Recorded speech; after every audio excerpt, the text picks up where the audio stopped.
దేశమంతా చర్చనీయాంశమైన అయోధ్య రామ మందిరం ఇప్పుడు మరొకసారి చర్చనీయాంశం అవుతుంది. గతంలో చర్చనీయాంశమైంది రామ మందిర నిర్మాణం గురించి, ఆ తర్వాత రామ మందిరం ప్రారంభోత్సవం గురించి. రామ మందిర నిర్మాణాన్ని బీజేపీ ఆర్ఎస్ఎస్లు భుజాన్ని ఎత్తుకున్నాయి, దాన్ని రాజకీయం చేసినాయి, మనం చూసాం. ఆ తర్వాత రామ మందిరం ప్రారంభాన్ని రాజకీయం చేశారు.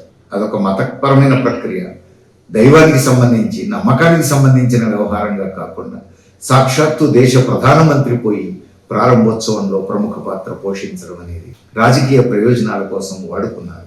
ఆ రూపంలో కూడా దేశం అంతా చర్చనీయాంశం. ఇప్పుడు మరో రూపంలో అయోధ్య చర్చనీయాంశం. అయోధ్యలో భక్తులు దేవుడి మీద ఉన్న నమ్మకంతో, ప్రేమతో, భక్తితో ఇచ్చుకున్నటువంటి విరాళాలన్నీ కూడా దొంగల పాలవుతున్నాయి.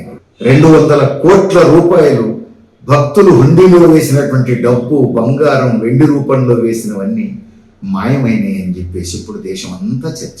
ఆశ్చర్యకరమైన విషయం ఇది. బయటపడ్డ తెల్లారి నుంచి భక్తులు వేస్తున్నటువంటి విరాళాల మొత్తం పెరిగింది.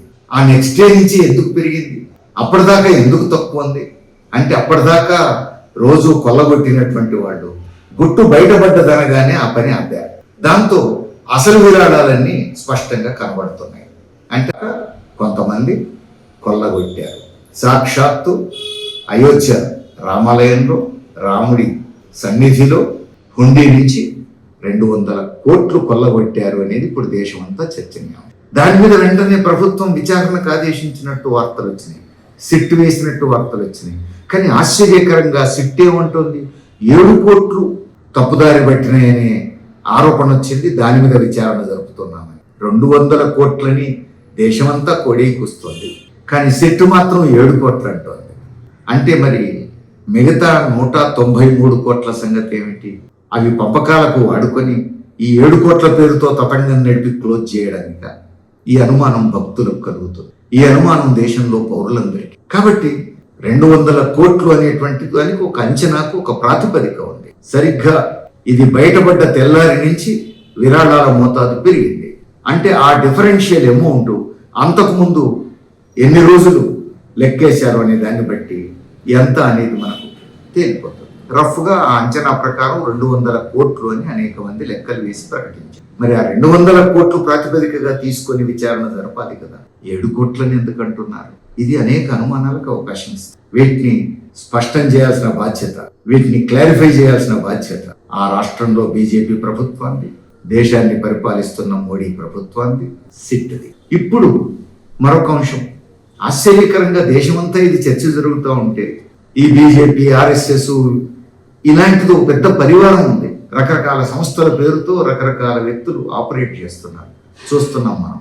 ఒక్కొక్క రోజు ఒక్కొక్క పేరుతో ఒక్కొక్క సంస్థ పుట్టుకొస్తూ ఉంటుంది. ఈ పరివారంలో ఒక సంస్థ పేరుతో బయటకు వచ్చిన ఆయన ఏమంటున్నాడు, మేమంతా హిందువులు, ఆ రామ మందిరంలో ఉన్నటువంటి హుండీలో ఉన్న సొమ్ము హిందువులు విరాళంగా ఇచ్చింది, భక్తులు, హిందూ భక్తులు దేవుడికి సమర్పించుకున్నటువంటి కానుకల రూపంలో వచ్చింది, అది మా హిందువుల సొమ్ము.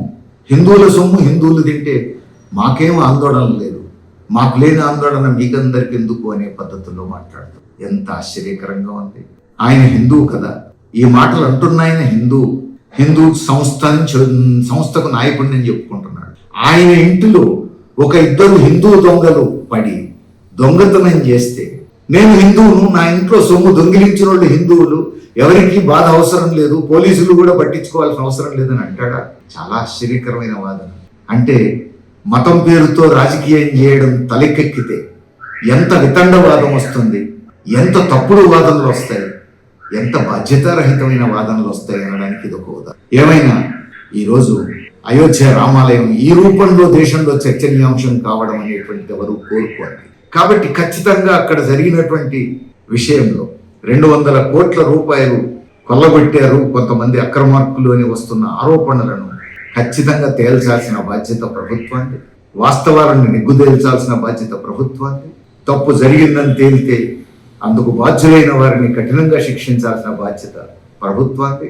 దేవుడి మీద విశ్వాసంతో నమ్మి కానుకలు సమర్పించుకున్నటువంటి భక్తులను ఈ రూపంలో మోసం చేయకుండా జాగ్రత్తలు తీసుకోవాల్సిన బాధ్యత, వాళ్లకు భరోసా ఇవ్వాల్సిన బాధ్యత పాలకులది. చూద్దాం.